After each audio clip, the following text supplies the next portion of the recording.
మొగుడు ముండైతేను కొడుకు వెధవైతేను పెళ్ళాల ప్రవసాగునన్నా.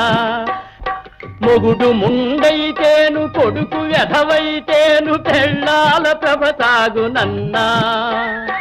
అయిన వారు లేక కాని వారికి గాక ఈ మొండి బ్రతుకెందుకన్నా, ఈ మొండి బ్రతుకెందుకన్నా. ఎవరు చేసిన కర్మ వారనుభవించక ఎప్పుడైనా తప్పదన్నా, అనుభవించుట తథ్యమన్నా.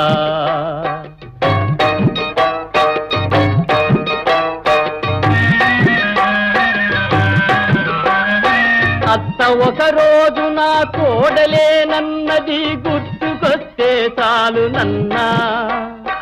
అత్త ఒక రోజు నా కోడలేనన్నది గుర్తుకొస్తే చాలునన్నా.